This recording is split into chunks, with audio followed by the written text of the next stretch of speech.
Hello everyone, it's nice to meet you again, and in this opportunity I will present to you about chapter 11. It's about culture and international marketing management. But first of all, let me introduce myself. My name is Sylvia Agustina with my last digit of NPM is 172. But before we jump into the introduction, let's watch this short video about cultural differences. In England, they say, hi. In China, they say, hiya. In France, the women are sexy. In Latin America, the women are spicy. In Germany, the women are robust and huge. Where are you getting your information? From the information superhighway and from movies. Gung Ho, European Vacation, Notting Hill, Under the Tuscan Sky. But Michael, Yes. Where in Canada do you need to know all this? Good question. I will be flying from the Scranton International Airport to the Winnipeg International Airport, where people from all over the world will see me not just as Michael Scott, businessman, but as Michael Scott, ambassador. Then you should probably know that in Canada, it is a sign of respect to offer a bottle of Vermont maple syrup. Really? Okay. Marketing isn't just a separate department anymore, it's a part of the whole organization. To create market and keep customer happy, the entire organization needs to be involved. The main goal of this approach is to focus on the needs and wants of customer. Marketing connects the company to the outside world, making sure it understands what consumers want. When it comes to international marketing, things get more complicated. It's not only about knowing the market in the other country, but also understanding the cultural differences affect how people behave and what they prefer. Moving forward to the first material, marketing in a cross-cultural environment. This figure shows what it's like to market products across different countries. When you're working in the global market, there are few big things to consider. The first one, its culture. Each country has its own unique culture, and you need to understand these differences. What works for a customer in one place might not work somewhere else, so you have to adjust your approach to fit their cultural norms and tastes. And the second one, management. Good management is the key. It helps make sure that all marketing efforts are on track and aligned with the company's goal, which is especially important when you're trying to reach different markets. And the third one, communication. You need to communicate clearly and in a way that fits each market's language and style. It's not just about speaking the language, but also about understanding how people in that country prefer to communicate. And the last one is organization. Marketing isn't solo act. It's a team effort that involves working closely with different parts of the company to make sure everyone is working towards the same goals. The modern way of doing marketing is all about adjusting to what customers want in a global market. This can be tricky when dealing with people from different countries, so marketers need to tweak their products and strategies to fit each market's need. Marketing is a big part of what a company does. It tries to find a balance between what customers want and what the company aims to achieve. Wall and Rees broke marketing into two main parts. The first one, marketing analysis. This including environment analysis, buyer behavior, and market research. And the second one, marketing strategy. After understanding the market, a company needs a plan. Some common strategies are market segmentation and marketing mix.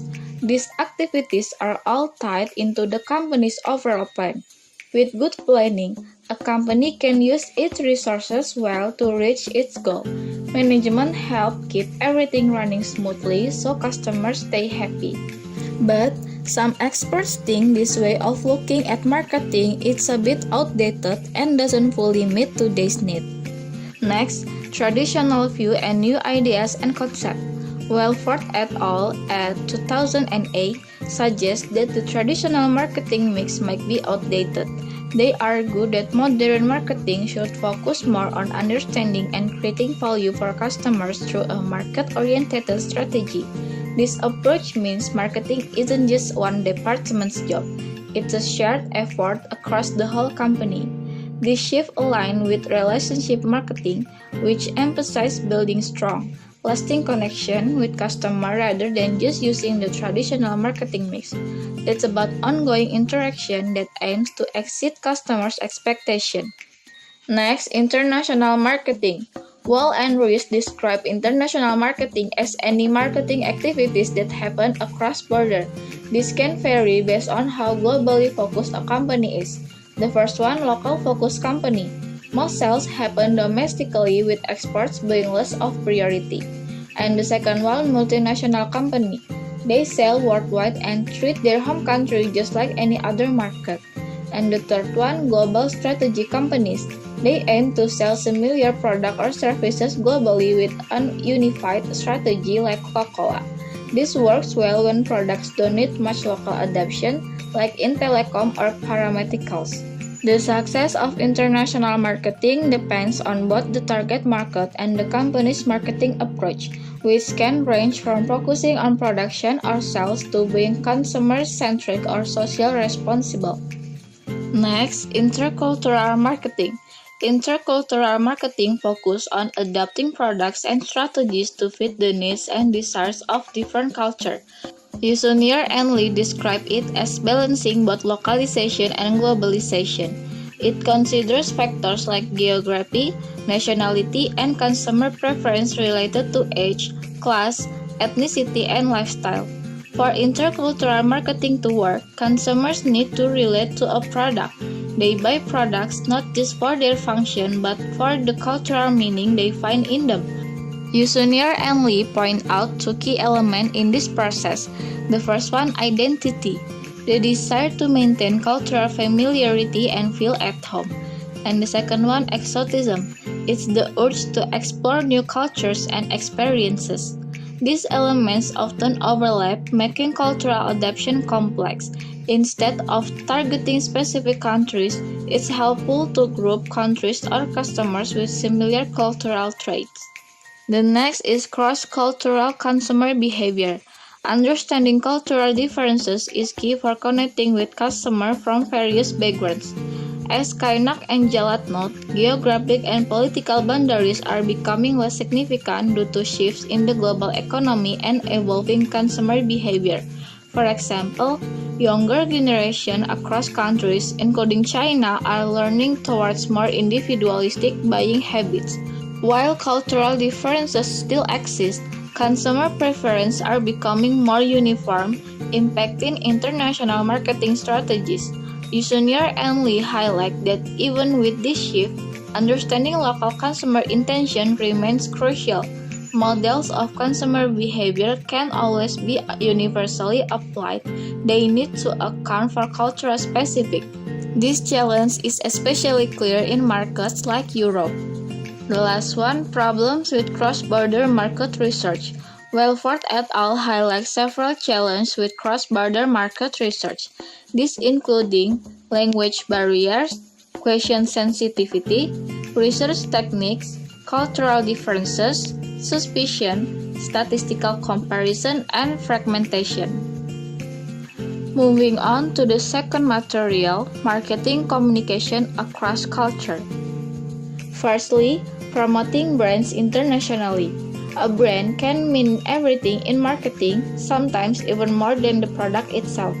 Shoppers tend to recognize and trust their favorite brands, often choosing them before even considering the specific item, which can save companies on advertising. Also, keeping single brand identity worldwide can be tricky. Language differences or cultural nuance can cause a brand name to have unintended meaning or become hard to pronounce, impacting its appeal in a new market. A brand national image also plays a big role in how people perceive it. For example, pasta evokes Italy, while French wines or Swiss watches carry their own strong national association. However, when companies source materials and assemble products globally, the concept of country of origin gets complex. Many global brands like Daimler-Benz highlight their international presence rather than focusing on their home country, adapting to how consumers worldwide think about products in today's globalized market. Next, impact of culture on advertising.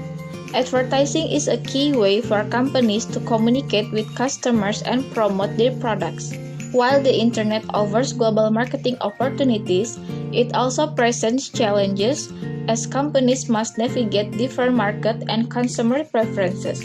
Advertising isn't just about informing people, it's also persuading them to buy.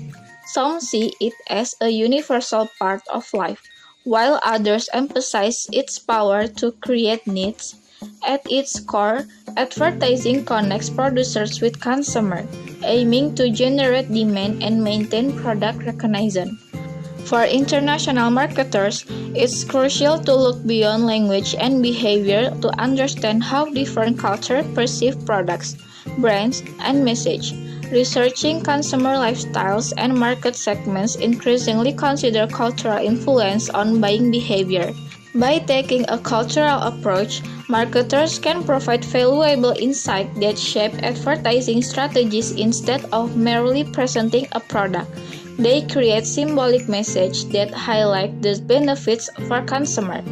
Tailoring ads to local markets help forge a stronger connection between the product and the consumer's perception, ultimately enhancing its appeal. The last one, the meaning of brands and message across culture. There are some key points on managing brand meaning. The first one, importance of perception. Consumers interpret brands based on their cultural backgrounds and experiences.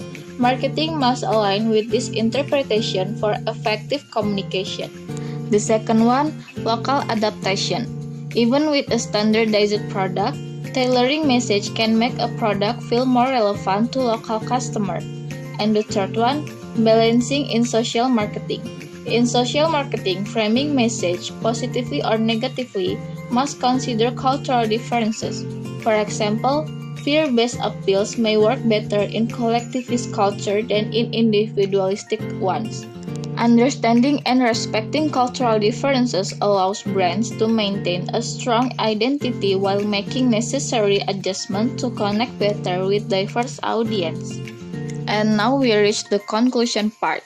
In today's interconnected world, successful international marketing requires more than just a broad reach. It demands an understanding of the cultural nuance in each target market. The shift from traditional strategies to value-based and relationship-driven approach reflects the need to build meaningful connection with customers globally. Effective marketing goes beyond product adaptation. It includes aligning brand message with local cultural perception, as seen in the global approach, which balances global consistency with local relevance. By adapting to customer behavior and preference shaped by cultural factors, companies can strengthen brand loyalty, communicate more effectively, and create lasting value across diverse markets. And here's the case study. It's about Starbucks' global strategy adapting to local cultures for international success. Starbucks' global success is largely attributed to its ability to adapt to local cultures while maintaining its brand identity. Entering diverse international markets, Starbucks has tailored its store aesthetic, product offering, and branding to resonate with local preference. In Japan, for instance, Starbucks has embraced traditional Japanese design elements, incorporating local materials and providing matcha-based beverages that appeal to local tastes. In China, Starbucks initially focused on tea-based options, aligning with the dominant tea culture before gradually increasing its coffee offering as the brand gained recognition. This thoughtful adaptation has been further reflected in the design of its Chinese stores, where larger seating areas cater on the local custom of social gatherings. In the Middle East, Starbucks has shown similar sensitivity to cultural values, specifically in Saudi Arabia, where it modified its logo by omitting the mermaid image to align with regional sensibilities. This change demonstrates Starbucks' willingness to respect cultural norms even at the level of brand symbolism. Such adjustments extend to its partnership with local artists and chefs, which enhance the authenticity of the Starbucks experience in each market.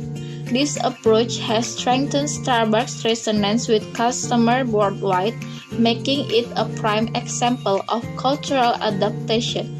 Through these tailored strategies, Starbucks exemplifies how multinational companies can achieve global success by embracing and respecting local cultures. So that's all from me for chapter 11.